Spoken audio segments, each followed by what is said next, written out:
삼성전자와 SK하이닉스가 결국 시장의 중심이라고 하면 반도체 소부장의 시간도 결국엔 굉장히 빠른 시간 안에 우리가 자칫하면 놓칠 수 있는 속도로 올 가능성이 높습니다.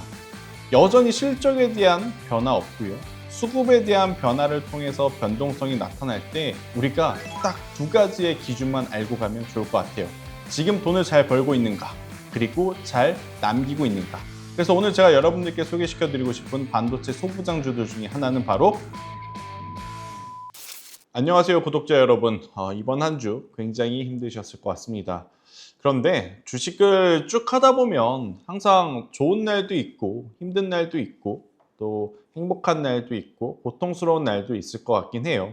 그럴 때마다 저희 채널에 저와 대표님이 여러분들에게 확실하게 명확하게 가이드라인을 언제나 제공드리려고 최선을 다하고 있으니까 힘드시더라도 끝까지 좀 따라오셨으면 좋겠습니다.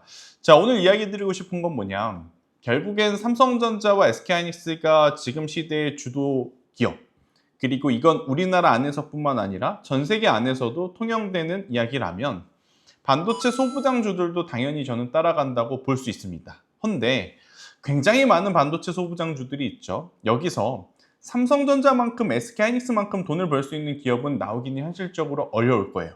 그래도 삼성전자와 SK하이닉스와 마이크론테크놀로지가 엄청나게 강력한 캐펙스 투자를 한다고 하면 당연히 반도체 소재 부품 장비주들은 봐야 하는데 오늘 관련한 이야기들을 조금 더 심도 있게 다뤄보려 해요. 일단 첫 번째로 반도체 소부장에는 마켓이 두 개가 있습니다. 비포 마켓과 애프터 마켓. 일전에 한번 설명을 드렸기 때문에 아시는 분들도 있겠지만 처음 들어보시는 분들도 있을 거예요. 그런데 이제 이 마켓을 비교를 해보면 비포 마켓은 순정품, 애프터 마켓은 순정품은 아니고 뭔가 순정품 대비 약 20에서 30% 저렴한 제품을 생산하는 기업들이라고 좀 보시면 됩니다. 자, 비포 마켓은 어떻게 구조가 되어 있냐면 제품을 생산을 해요.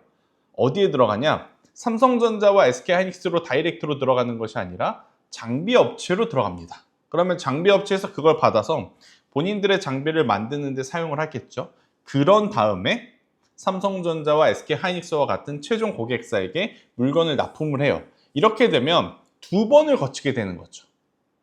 중간에 또 장비주들은 이 안에서도 마진율을 얻어가야 되기 때문에 당연히 비포 마켓에서 출하할 때는 중간에 마진이 빠지는 상황이라서 추후에 설명드릴 애프터 마켓에서 납품을 할 때보다 마진율이 그렇게 좋을 수는 없습니다. 자, 애프터 마켓 바로 느낌 오시죠? 중간 과정에 중간에 장비 업체를 들리지 않고 바로 삼성전자와 SK하이닉스로 들어가는 제품을 말하는구나. 이해가 되실 겁니다. 중간 과정이 없으니까 당연히 똑같은 제품, 유사한 제품을 출하한다 하더라도 마진율 자체가 애프터마켓에서 팔릴 때가 훨씬 더 유리한 게 반도체 소재 부품 장비주들의 어떤 구조적인 특징 중에 하나거든요. 여기에 이제 특화되어 있는 기업들이라고 하면 특히나 애프터마켓에 지금 특화되어 있다고 하면 앞으로 실적에 대한 기대치가 굉장히 올라갈 수 있는 요지들이 있습니다. 자, 비포 마켓은 뭐냐면 미래 수요를 예측하는 선행 지표로 쓰여요. 이게 왜 그럴까요?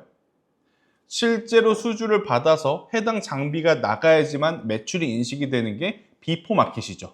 자, 그런데 애프터 마켓은 뭐냐면 미래 수요라기보다는 실제 지금 당장 수요가 많냐 아니냐를 평가를 했을 때 지금 수요가 많으면 오히려 비포 마켓보다 애프터 마켓을 찾는 고객사가 훨씬 더 많을 수밖에 없죠.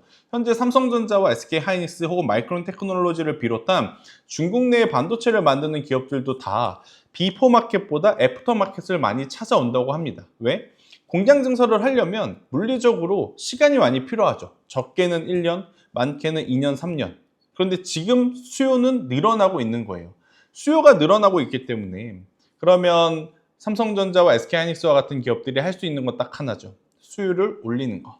장비를 더 빠르게 더 많이 돌려야 되는 상황 속에 중간 단계를 거치지 않고 소모되는 부품을 공급받기 위해서 애프터마켓을 통해서 소재와 부품을 공급받는 이 퍼센테이지가 많아질 수밖에 없는 게 현재의 상황이라고 좀 보시면 됩니다.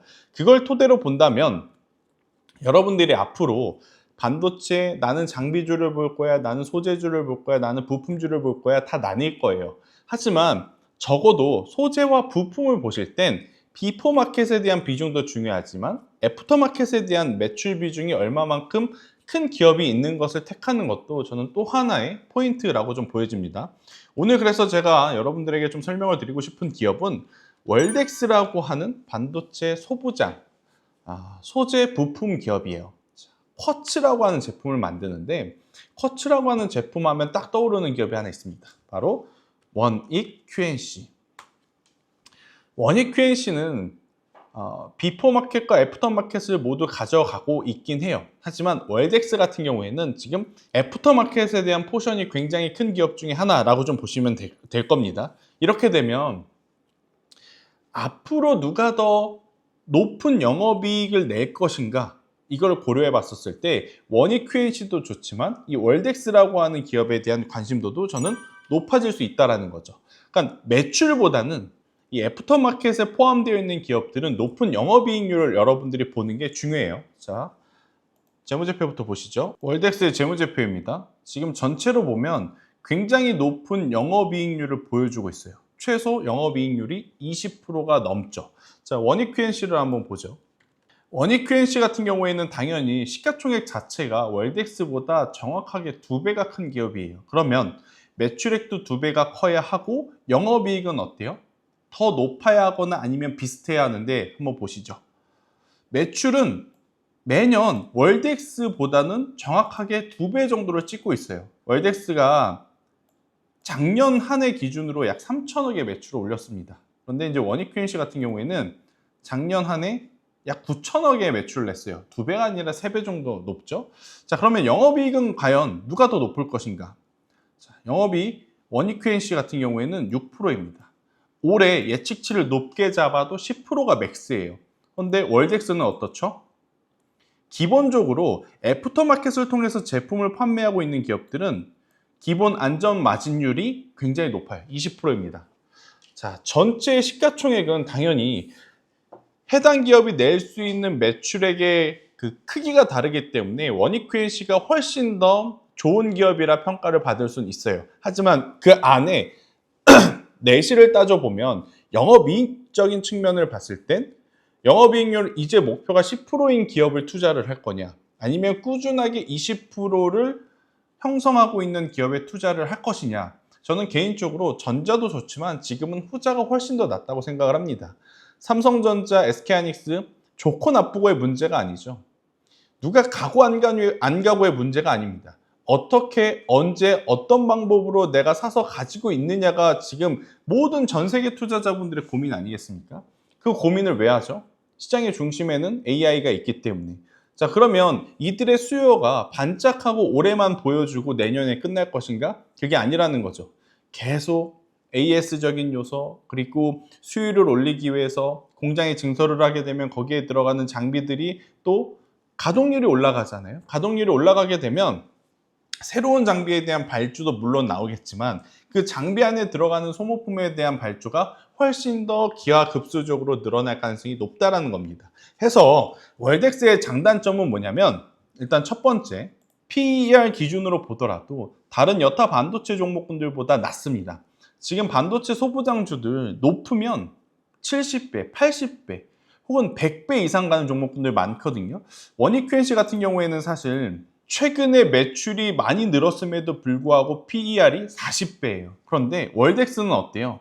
오히려 시가총액은 작더라도 영업이익률이 높다 보니까 월덱스의 PER은 14분의 1밖에 안 되는 거죠. 원익 QNC보다. 지금 굉장히 현명한 투자자분들이 많은 상황에서 SK하이닉스와 삼성전자를 살 때도 조금 더 저렴한, 밸류 기준으로 봤을 때 조금 더 저렴한 기업을 사려고 하는 투자자들의 투자 심리가 반도체 소부장으로 퍼졌을 때 저는 월덱스의 이 몸값의 가치는 굉장히 높게 평가받을 가능성이 높다고 보여집니다. 더군다나 삼성전자와 SK하이닉스에 국한된 것이 아니라 최근에 보면 중국 쪽으로의 매출 포션들이 계속 늘어나고 있는 상황이에요.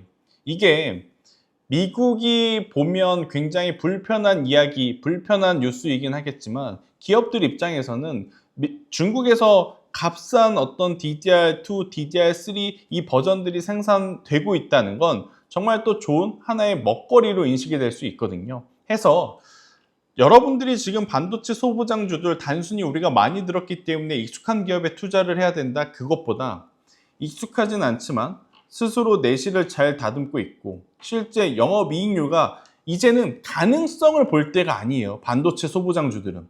왜? 삼성전자, SK하이닉스는 지금이잖아요. 그런데 반도체 소부장을 미래의 가치를 두고 투자를 한다? 그건 아닙니다. 지금 당장도 성과를 내고 있는 기업에서 덜 오른 쪽을 찾아야 된다면 저는 월덱스를 바라보는 게 훨씬 더 좋은 타이밍일 수 있겠다 라는 의견을 한번 드려보도록 하겠고요. 오늘 제가 그리고 여러분들께 추가로 좀 이야기를 드리고 싶은 건 단일 레버리지 상품에 대한 변동성이 앞으로 우리나라 증시에 어떤 변화를 줄 것이냐에 대한 이야기를 좀 해보도록 할게요. 삼성전자가 좋을 때가 있고 SK하이닉스가 좋을 때가 있죠. 그런데 이번 주에 급락 이후에 반등이 나왔을 때 삼성전자가 상대적으로 강했던 이유 중에 하나는 또 뭐가 있을 거냐면, 자, 이건 2배짜리 레버리지입니다. 6월 23일 날 급락에 24%가 빠졌어요. 100만 원 투자했으면 76만 원밖에 안 남았다는 거예요. 그러면 그 다음 날 플러스 24%가 올라도 100만 원이 안 돼요. 그런데 지금 18%, 19%, 한 20% 정도만 오르면 어제 하락분의 절반을 넘어가는 상황이라 많은 투자자분들이 다른 건 몰라도 삼성전자 2배 레버리지는 본전 그리고 그 이상 올라갈 수 있겠구나 판단을 합니다. 반면 SK하이닉스는 상대적으로 지금 6월 23일 날의 급락의 절반 이상을 되돌리지 못하죠. 그럼 여기서도 수급의 공방이 어떻게 나타나냐? 이러다간 SK하이닉스는 음의 복리 효과를 통해서 내가 당할 수도 있겠구나. 그럼 상대적으로 나에게 더 좋은 수익을 낼 수 있는 삼성전자 단일 레버리지로 옮겨가야겠다. 그 안에서도 지금 이렇게 치열하게 수급의 공방이 펼쳐지고 있는 게 우리나라 증시의 특징이고 전 세계 시장에서의 포인트 중에 하나라고 봐요. 그런데 이런 치열함 속에 들어가서 수익을 볼 수 있다면 가서 트레이딩 전략 하셔도 됩니다. 하지만 그렇지 못하다면 오히려 다음번에 턴이 왔을 때 다음번에 내가 보유하고 있을 종목에 가장 확률 높은 관심이 어디 쪽으로 몰릴 거냐 이렇게 생각을 해보면 저는 역시나 반도체 소부장주들이 굉장히 또 관심을 받을 가능성이 높다 해서 오늘 여러분들에게 이 월덱스라고 하는 기업을 꼭 한번 말씀드리고 싶었고요. 7월 4일 토요일 오후 2시에 주식점음 투자 콘서트를 온 오프라인 동시에 저희가 진행하기로 했습니다. 이번에 반기 결산이기도 하고 하반기에 굉장히 또 복잡한 시장 속에 여러분들이 이것만은 알고 가야 되겠다 싶은 것들을 저희가 준비를 많이 했으니까요. 시간 되시는 분들은 반드시 참여하시길 바라도록 하겠습니다. 장전, 장중, 장후에 굉장히 많은 뉴스들이 지금 쏟아지고 있는데요. 그런 것들은 아래 카카오톡 링크를 통해서 전달드리고 있으니까 이 부분도 참고를 하시고 저는 다음 주에 더 좋은 콘텐츠로 인사드리도록 하겠습니다. 감사합니다.